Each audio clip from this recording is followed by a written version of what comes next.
Welcome back, my little heartbreakers, to What to Watch Now, where we talk about what's streaming on Netflix right now. And this week, I sell my soul and talk about what's popular or trending on Netflix, for better or worse. And for the most part, I would say better, but with that ending, I kind of want to say worse. We're going to talk about. We're talking about Chambers. Now, one of the strongest selling points I'd say about Chambers is its HBO level quality supernatural horror, which is huge. Because if you can sell to people, most people like who love supernatural stuff are a lot less picky. They are down with the corny. They are down with the over the top. They don't care how convoluted the storyline becomes. They're down with every kind of flavor of what surreal sci-fi element it has. But I think we'd all agree, as you know, anything sci-fi, fantasy, supernatural fan would agree, we are not unlike the people that are hard to convince. We do want that quality, that well-written screenplay that's serious, you know, that one that's going to get a Grammy type vibe, like Game of Thrones. If you can make someone and get them sucked into the idea of like dead zombies trying to conquer a medieval fictional world, then you've done a good job. And I would say this is up there with that.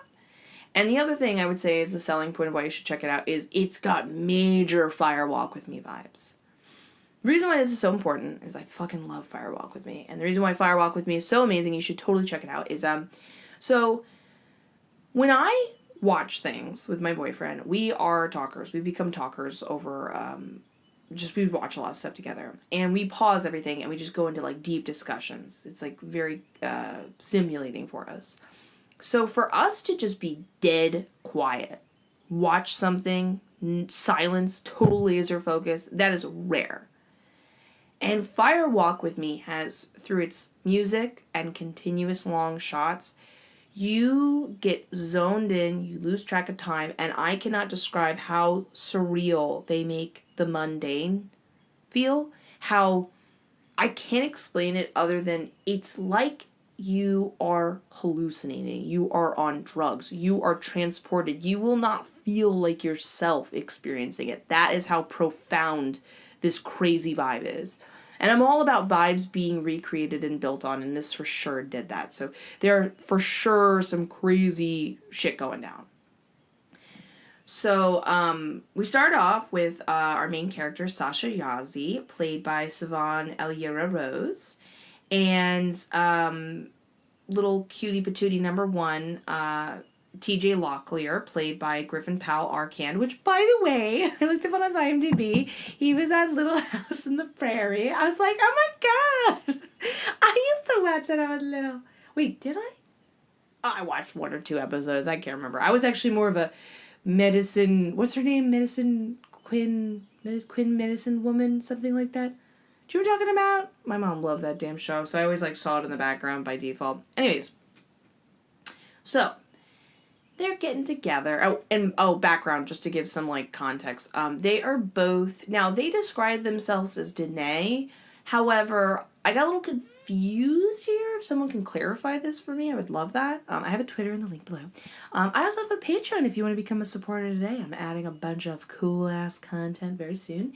Please help this podcast come to life. But Danae is more of like a casual term used for the Navajo Nation. And that's what I got the vibe from. So it's like, it's not, by saying you're Danae is not any different than saying you're Navajo. But I also want to clarify, like, or is that a sector of Navajo? I don't know. I'm more familiar with Cherokee. I'm actually more familiar with their shit. Also, by the way, this is like a side tangent. I have been saying this for a while now. They really need to teach Native American, like, culture and history more at the forefront with like our general education, not just because they were here first and it's completely disrespectful what has happened to them and so on and so forth, but if you want to just get into like brass tacks practical, so I went into like a whole thing about this on Mystery Storytime, but if you ever want me to talk about it on like the Patreon or anything, I'd be happy to for one of my secret podcasts.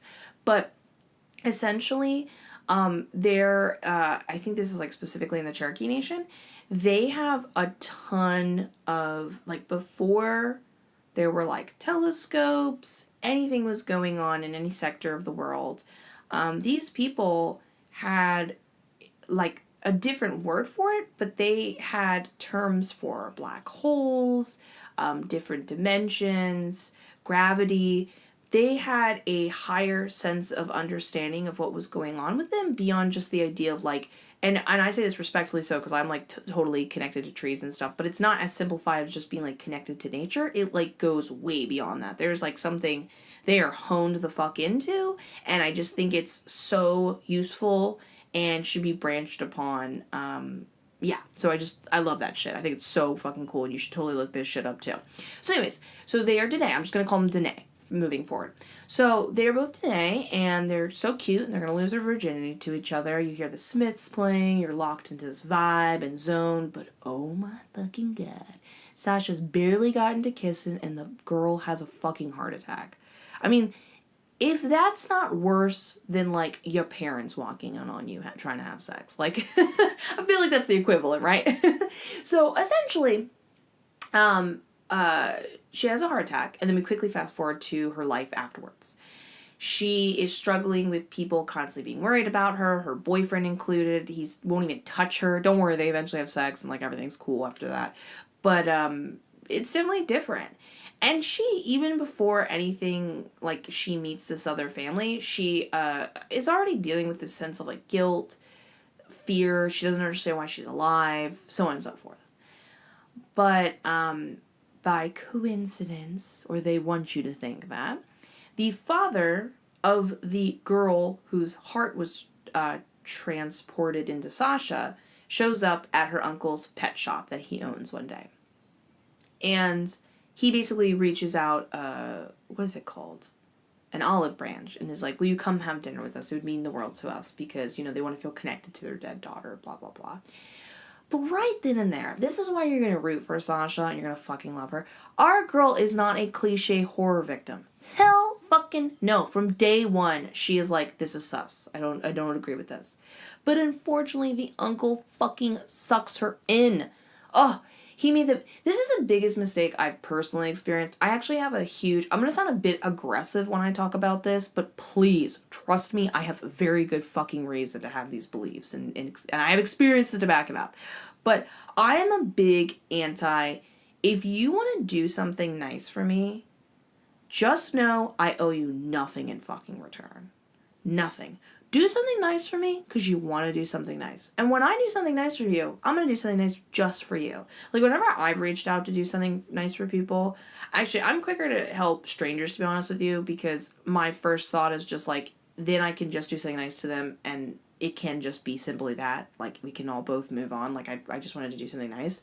But there comes, like, an owing, like an undiscussed, like, you owe you kind of vibe. And when he was already comfortably being like, hey, you know, he wasn't saying this, but he was in so many words of like, hey, you have my daughter's heart, you kind of owe me a dinner. It's like, does she though? Because in any other situation when people have their organs transplanted, they don't hang out with the person who did that. And to say you owe them and you have to hang out with them is bullshit. Like, you're saying you owned them. That's like saying you owned your daughter, so fuck you. So she's forced to go into a dinner, and they basically are, Uma Thurman. I was like, oh my god, Uma Thurman! Fucking so fucking good. Oh god, she's such a good actress. I'm so happy to have her in this. This is what I'm talking about, HBO level quality. So, God, I got really excited there. I got really heated there for, oh no, I had such a dying, Uma Thurman crush exploding out of me at any given moment. So they basically put all this stuff on her, like, hey, we'll give you this scholarship that could pay for your college. Come to our local school, you get a better education. We'll pay for your meal card. We'll give you a car. They give her all this stuff. And again, our girl is not dumb. She's feeling uncomfortable. I mean, holy shit, did you hear that? Sorry, I paused the podcast. That was so fucking loud. I don't know if like a tree just fell or someone was throwing out something very fierce right now, but that was loud as shit. Anyways, it's always creepy when I talk about like horror and then like I hear a loud noise. I'm like, ooh. So anyways, our girl is immediately like, I feel uncomfortable. I feel like you're trying to somehow own me. Like, she's sensing it right away. But understandably, as much as the uncle's an idiot and, like, put her in this whole situation to begin with, you can't blame him. They're from a situation where it's like, are you going to get another opportunity? And this is a huge thing. I'm just going to put this fucking out here. I'm just speaking from personal experience. There are times when you can say no to opportunities, because I get it. People are trying to own you, or it comes with strings attached. I get that shit. That makes sense to me. But never think like you're too good for an opportunity. To be honest with you, if you look at pretty much anyone successful, they got there based on an opportunity. So if you're lucky enough to have one, fucking use it. All I'm going to say. Don't act like, no, I want to get there on my own. I'm just going to tell you right now, pretty much no one does. So if you don't feel like there's any strings attached and someone's offering you a job, and just take it. You can build. It doesn't mean they own you. It doesn't mean you didn't work hard yourself and so on and so forth and you can't build your life. But if you can get that massive stepping stone most people are fighting for their whole life, definitely take advantage of it. So you can't blame the uncle for getting her into this. So right away, things are getting weird. She's starting to hallucinate. She even sees the girl with a shaved head in the fucking bed looking at her before she ever sees a picture of Becky LaFever. This is the girl's heart she has. And it is so interesting, her relationship with Becky and how it develops through the series. Because it does develop. It's like she has a relationship with her without really having that one-on-one contact until the very end. So, what happens is, weird things start happening. She's hallucinating. At one point, she thinks she's having a heart attack again, and she pulls off this dress and rips it. But when she gives the dress back to Uma Thurman's character, she doesn't have... The dress is totally fine. We see an eye through the ceiling, but she doesn't see it, so we don't know what the fuck the deal with that is until the very end. A big one. Honestly, this is like the biggest thing besides her just general hallucination she's having. And this is like kind of like a great little telltale sign. So they have a specific reason why they do this, but I like to use the whole front of animals being great examples of, how do I express this? So animals are like fucking in tune. Interestingly enough, there is a condition, if I'm using that term correctly, called DID, dissociative identity disorder. It's crazy interesting because it is not schizophrenia. These people are not imagining voices or anything like that. They are full on becoming totally different people. And they are called alters. In fact, these alters are so valid and so real, they cannot be suppressed with medication. In fact, the only way you can deal with DID is eventually kind of coexisting together. That they have been recorded medically to have separate conditions. Like, literally, a person who has nothing wrong with them, if they are in their altered form of another person's, they're in that other alter, they suddenly have a heart murmur, or they're suddenly left-handed. And these are really weird things that you can't scientifically disprove, that it's almost as if a totally different person is inhabiting them. Truly. And it gets to the point that I've seen people with DID have different reactions from their dogs. Like, one alter doesn't want their... I remember I was watching one YouTube video, and the one alter doesn't allow their dog on the couch. So the dog, like, nothing's happening. The person is totally relaxed, but they will let you know through the YouTube video that they are currently changing personalities or alters. And the dog immediately turns away and gets off the couch, knows. And then maybe a more childlike alter comes out who's very welcoming to the dog being on the couch. And again, barely has the person responded to the dog or looked, and the dog immediately knows and gets on the couch and knows it can get on the couch. So, like, she has this little mouse that's just a wild little mouse that's living around the kitchen. She calls him Cheddar, gives him a little cheese, and we see that sweet interaction. When she's in Becky's room, where she finds a motherfucking camera, already getting weird, pervy vibes from the dad, already sus as hell, you do feel like the brother, Elliot, and the mom, Uma, I'm just going to call her Uma, I know she has a real name, but she's Uma to me, you can feel like they're just grieving, but you feel weird vibes from the dad, essentially. So when she's in the room, she sees a mouse, interestingly enough, with half a tail, which is kind of weird and unusual. And it seems to respond to her really nicely. But when she goes back to the house and sees Cheddar again, Cheddar bites her. And it's a very weird, unusual response. It's like Cheddar already consents she's not fully her. So as the series goes on, we get a constant bait and switch. It's like, is it the dad? No, it's not the dad. It's the brother. No, it's not the brother. Maybe it's this neighbor. No, it's not the neighbor. So we get a notebook in the very beginning that has pictures of Becky. This is Becky's notebook, and she's masks drawn over it. Sasha even sees that there is a mask similar to that in the house.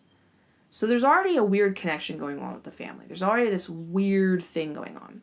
And something really interesting that I thought was cool so we're living in a day and age, and I'll say this time and time again, but you gotta be really careful how you approach certain subjects, because obviously you don't want to offend anyone, and you want to be completely respectful of people's backgrounds. But you also don't want to just create a bullshit narrative for the sake of shock value. And I thought they did it really well. You're going to really love how they do it. But I feel like, this is just my interpretation, they were doing an interesting thing talking about different forms of spirituality. So again, I'm not trying to generalize anything. I'm just trying to say the narrative I felt they were making. I feel like they're trying to say that we have two different versions of spirituality going on specifically. We have the Dene, who live and breathe this shit. It's important to them. It's at the forefront of what they are interested in. And I mean, we even have TJ I can't remember if he wants to be the head of his community or a medicine man specifically, but he's getting really entrenched. Oh my God, I can't remember the damn word. He's in the community. So that's really important to him. And this is something that they have complete respect over. They carry it from generation to generation compared to something a little more new agey. Now, spirituality is something that can exist in all cultures, every generation, but I think they're trying to sell the vibe of these people are spouting some bullshit on some crystals. They barely know what they're talking about. They're full of it, kind of thing. And it's not even putting that down in the least. It's more creating a conversation between, we have someone who's from this background. Now, Becky wasn't into this shit, but the family was. And wondering about the conversation of fate and connection and how it led to Becky's heart being in Sasha. Because by the end of it, we'll have a bit of a discussion about it. But there is the question, was it coincidence that Sasha got the heart? Was it planned? Or was it just fate? Was it meant to happen? Is there something she's spiritually connected to? She was meant to get this heart and have everything kind of unravel the way it did. So essentially we have this bait and switch of what the fuck happened? And as the story goes along, Sasha does more and more and more to fight against her, people judging her not wanting to come off crazy, and trying to understand that Becky's clearly haunting her fucking heart and has a message for her. And so like I said, with there's a relationship going on with Becky, which is really interesting. She kind of first starts off with Becky being kind of feels a sense of gratefulness towards her, gratitude. She feels remorseful. She feels sad that she died. She feels protective of her. Kind of like an unknown friend. If you see someone else in distress and you immediately are I don't know your background, but I don't want to see you in distress kind of vibe. And through a bit of back and forth, she learns that Becky died through electrocution. And she had an old radio that fell in the tub. It was an accident. It was just a freak, unfortunate thing that happened. But something sus happens. Her friend, her very smart friend, her programming friend, girls in programming, woo, played by Simone Simpson. She was so cute. By the way, I don't know why Netflix doesn't take advantage of this, but they really need a shopping thing where did I already say this? I've had this idea forever where Netflix creates a Netflix QVC part of their website and you can buy the outfits that you see on characters. Why isn't that a thing? Is that not a genius fucking idea? Everyone would make so much money and look really cute, I might add. I mean, Sabrina from Chilling Adventures of Sabrina alone. Anyways, Kyanna plays Yvonne. Oh, I just realized Kyanna plays Yvonne. That's so funny.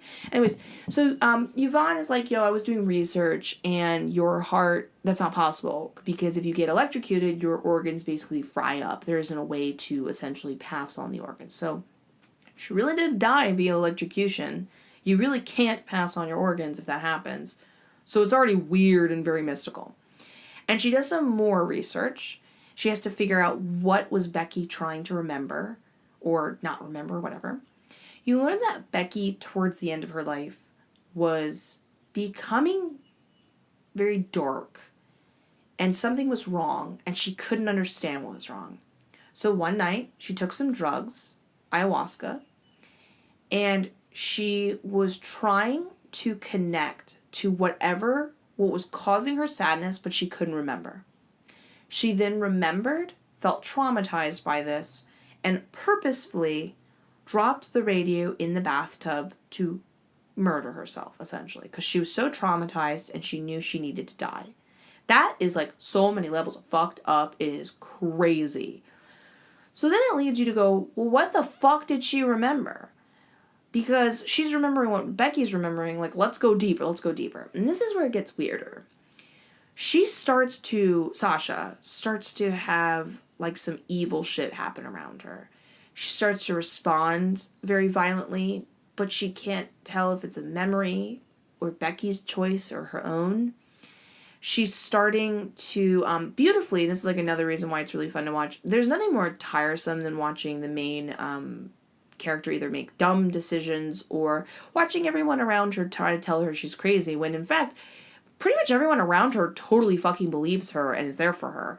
If anything, it did piss me off quite a lot that TJ, the quote-unquote future medicine man, pulled away and did not really stand up for his girlfriend when she was described as a bad omen. When I want to be like, bitch, we solve these things. Like, fuck you for just, kicking her out. But everyone pretty much believes her, especially when, like, a coyote literally leaves a dead bird in her bed. Like, it's fucking crazy. Like even her uncle's like, all right, if that's not a sign, I don't know what is.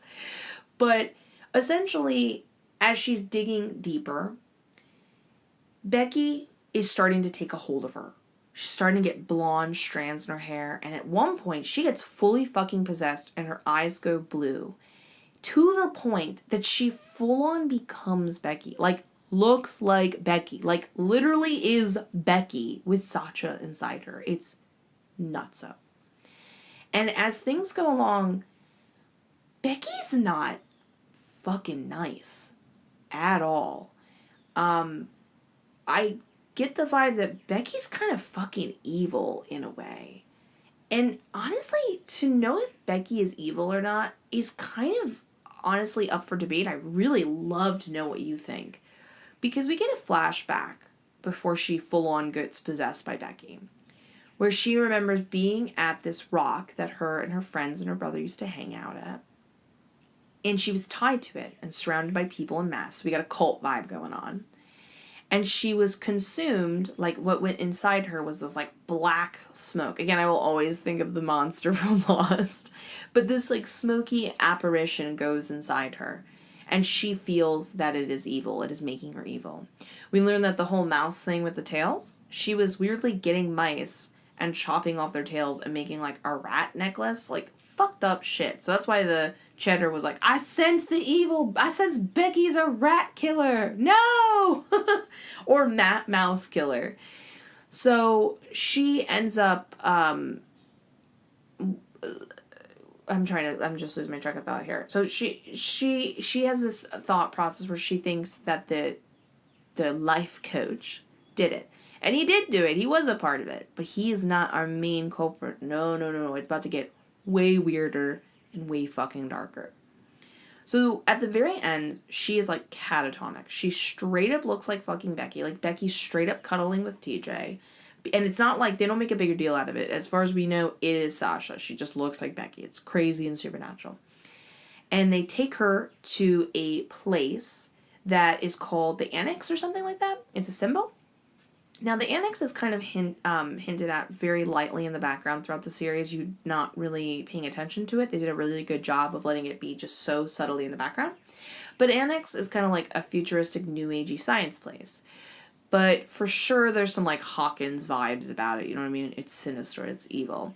And the friend, Yvonne, and TJ, the boyfriend, save her and activate some heart machine that activates her heart chakra, blah, blah, blah, to essentially get her out of, get her to tap into this part of herself.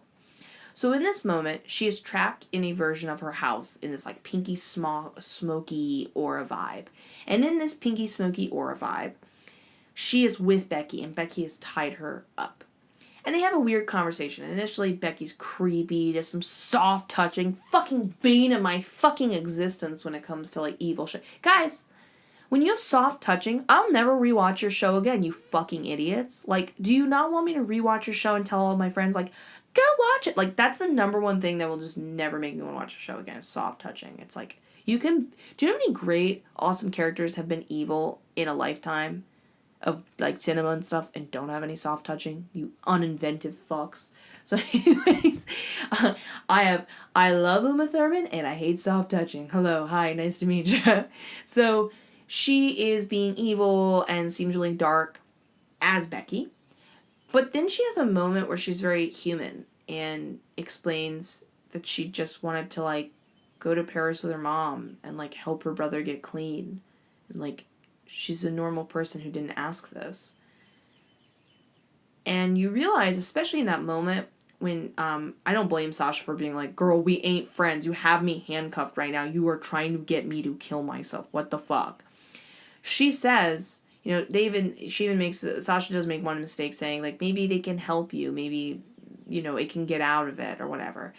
And she says, no, I was taken without my permission and violated. I did not fucking ask for this. And you realize, like, she's kind of been twisted because of this shit. And she also knows the truth. She's at a point where she's done explaining herself. She's been fighting being trapped in someone else's body. She's been fighting not being believed when she was alive.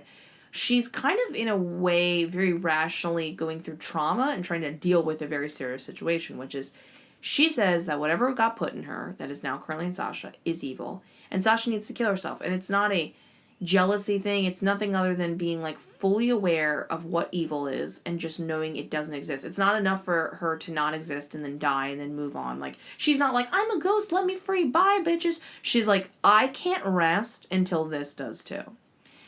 She successfully gets rid of Becky, and so she is the only one left. So this is the ending. We're getting into the ending here. And this is when it gets really fucking dark. When she gets possessed, before we get the whole reveal of, like, or, like, she fights Becky and basically comes back to being herself normally, her uncle, unfortunately, is put into jail. So he's, at the end of the season, he is unfortunately in prison. We don't know really how it's going to go, but she goes to live with her grandpa, which is great. She also learns the situation with her mother, that her mother was, like, an addict. So that's why that's the situation in the background, that that's why she doesn't really know her mom and has not a huge connection to the rest of her family, because her uncle was so afraid of her knowing what her mother was like and experiencing that pain, so it was kind of done out of love. The Annex Center definitely was conscious and aware that they put the heart into her. They had a whole culty circle while they transported the heart circle into her. We also learn that when the dad at first seems sus, and then he also seems, like, genuinely, like, sweet, and you realize, like, he's not the bad guy. You realize, oh no, he totally was the bad guy. We were right from the beginning. He was the main reason why he kind of, like, sacrificed his daughter. He thought nothing was more special than her. She was worthy of containing this quote-unquote power. So he's, like, a crazy person thinking it was the right thing to do, even though, like, there was no permission asked. It was fucked up to do this to a young teenage girl who, like, let's be real, her whole life was, like, cheating with her best friend's boyfriend and doing drugs and just kind of, like, enjoying her privilege. Do you think this girl can handle this kind of fucking super, like, power? I'm not trying to hate on people who are in that circumstance. There's no prejudice here. But I'm just trying to make the point of, like, her mind was not in that mentality of obtaining that type of power and having that type of purpose. Like, she just wanted to live her fucking life and be a person. And, like, I think that was fucked up. She didn't get to have that life. It's really sad. So, where was I? So the dad did it. Dad gets stabbed by Uma Thurman's character. So Dad's dead, or so we think. He could show up in the next season. We don't know. But Uma Thurman's character and the brother are in the annex. The brother was framed for trying to attack Sasha, when in reality she took drugs. She was fine. She wasn't attacked by him at all. They were purposely putting him in a position because of his past drug use to be able to have control over him. They have the mother and him both there, which is scary. She even tells him, your dad's dead. The only way is through, which is really interesting because it still leaves you with that vibe of like, oh, is she sucked into this too? Or is she just smart being like, we got to play the game until we get out of here? Basically, they're imprisoned. And at the very fucking end, our girl is having dinner, doing her normal thing with her grandfather, having a good time. And we never got to see the grandfather's reaction if he's aware of this or not, because he seemed like he was aware of it and ignoring it. But he really could have just thought, oh, one person's outside, oh, whatever. Or he could be aware of it. We don't know what end he's on. But essentially, the entire community of people, some cops, the crazy hippie lady, which, like, hold on, where the fuck did I put her? My phone. I'm looking up her name. She's so iconic as an actress. Lily Taylor, who plays Ruth Pism, or Ruth. Lily Taylor is, like, perfect for an evil character because she just has such a vibe about her that's, like, calm and trusting. So if she turns into that, like, irrational, like, what I have to offer is the right way, I'm not a crazy person, she's the perfect veil and cover, and she can play both sides so seamlessly, so she's perfect in this role. So she's the crazy lady with the crystals. So she's got some crystal people there, some Danae there. I mean, it is nuts how everyone is there. And this is where this series took a turn for me, and I really want to know your fucking opinion, because I have so mixed feelings.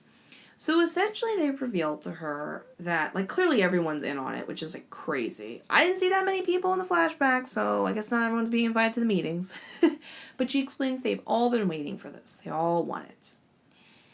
And that they consciously summoned something into her heart that would give her the ability to heal, have power, fix this fucked up world. So as far as we're seeing, there's an idea of, like, goodness of wanting all of this stuff. That's why everyone's so happy and excited. It isn't about evil and wanting evil. And they say that Lilith, yeah, you heard me, Lilith, not our beloved. I want to be like, isn't Lilith the queen of hell now? Isn't she living her best life in Sabrina? Why did we bring her into this? Why is she in someone else's body? Leave her alone. She's been through enough. But Lilith, is in her now. That's basically what's in her. Lilith. And, I have so many thoughts. Okay, two things. One, on one level, I kind of loved, it made me laugh when they basically were like, we can teach you, we can help you, so on and so forth. I'm like, you can teach her? Lilith has got to be, like, thousands of years old, and you're gonna teach her? What do you have to offer? Put away your shit. Put away your green chakra lights. It's not gonna help. And when she says no, because of course she's like, I'm not dumb. You guys want to control me. This is what I'm talking about, what makes me laugh so hard. People wonder why supernatural entities and ghosts and things like that are shy about showing themselves off. And I do truly believe this, I bet you if people are out there and they're supernatural in any way, they are for sure not showing anyone or telling anyone about it. They are keeping it hella fucking private. Because what happens?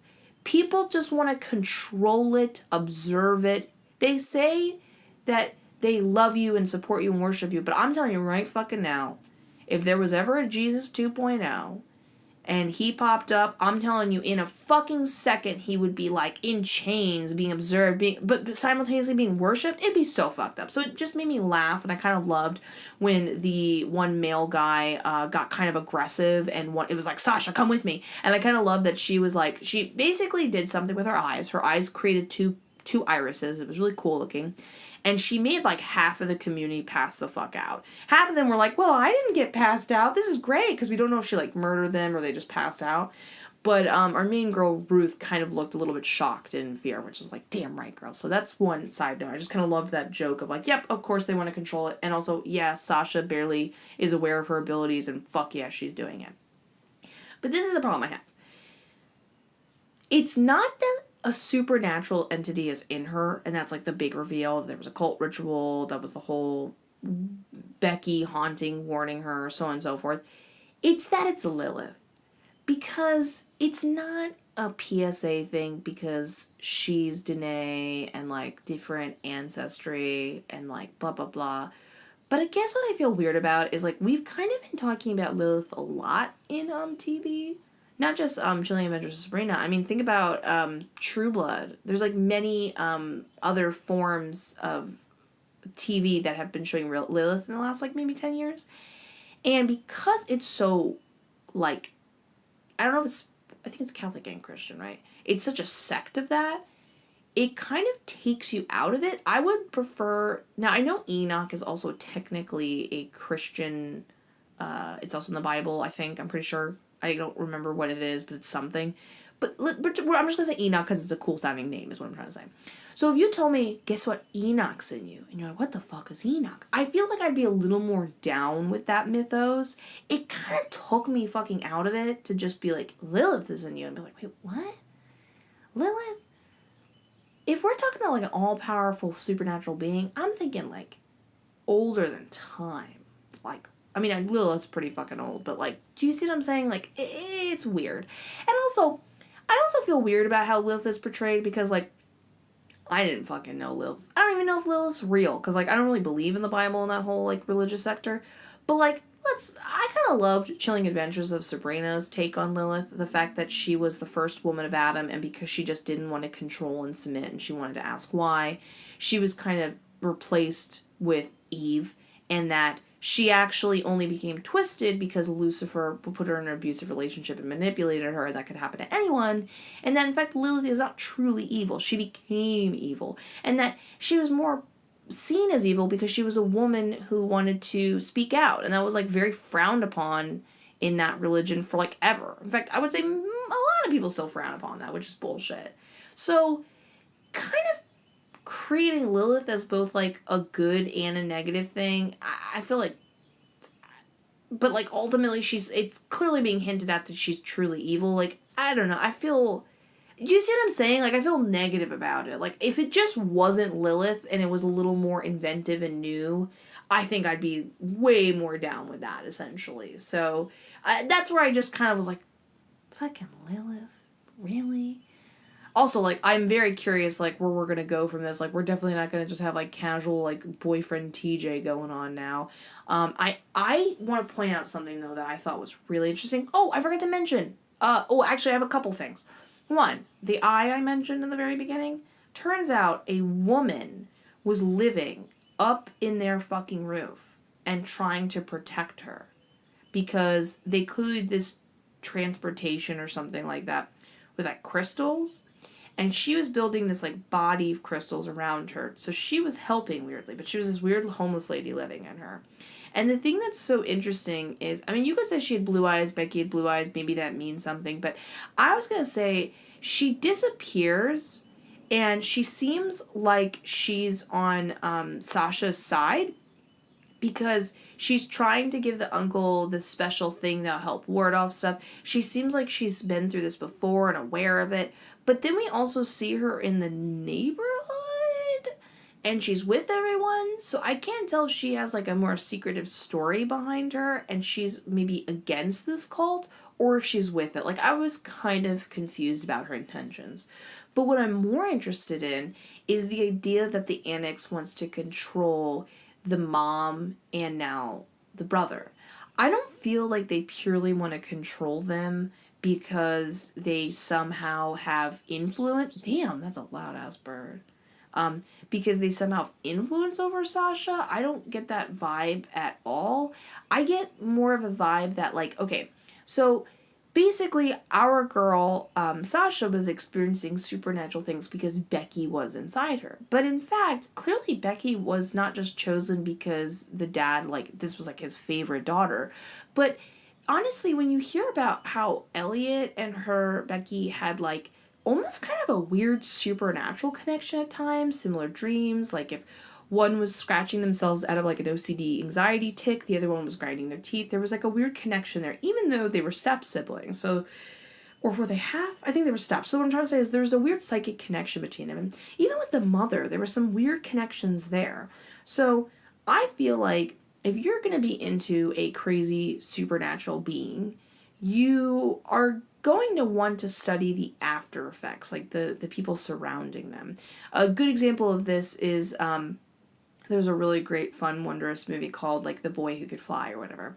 And essentially when eventually it's revealed at the very end of the movie that the boy can fly, he remorsefully leaves the girl, and she feels very sad about it because she clearly has developed a crush on him.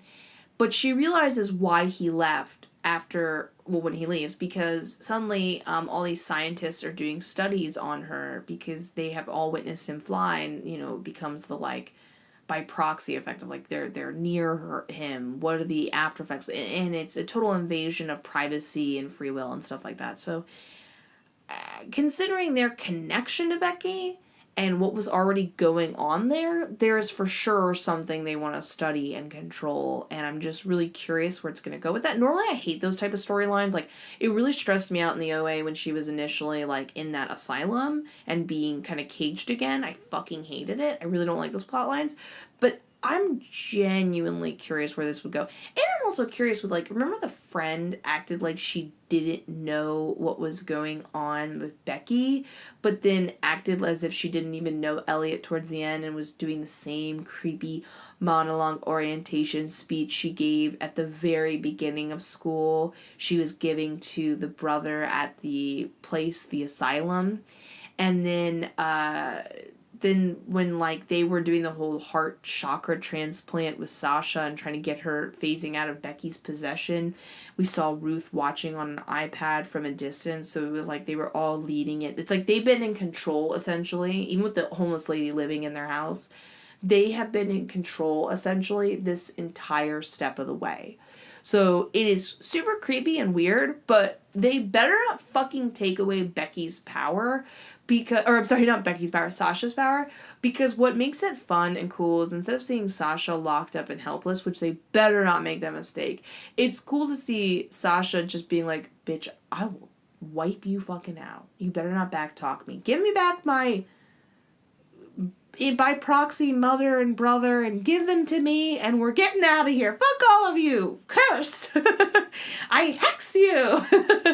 That's what I'm trying to say. So, I don't know. I'm really curious. I have a Twitter in the link below. I would love to know what you think. Are you cool with it being Lilith? Are you cool at all with the conclusion? What do you think is going to happen? When they write these type of things, I don't know if it's for better or for worse that I don't know what's going to happen. I loved when Umbrella Academy ended, and, I was I got fucking 8 million theories. I did a whole separate podcast, which you should totally check out. They're very good theories. I'm very proud of them. They're very unique. I've yet to hear anyone match my theories, and they're pretty good ones. But, I was I got all these fun theories. There's so many ways this could go, blah, blah, blah. When you kind of write yourself into, a circle for shock value, I'm just kind of what the fuck's happening? What's going on? So, I don't know. It's not that she was possessed, but it's just Lilith. I don't know. You know what I'm talking about? I don't know. Anyways, going on. Please become a Patreon supporter today. Help me make this podcast come alive. Subscribe on whatever platform you're listening to. Give a heart, a comment, all that fucking great shit, and tell a friend. That is actually one of the best things you can do for this podcast. Help this podcast grow and expand. It would mean a lot to me. I love you in the most platonic way possible. Talk to you in the next episode. Bye!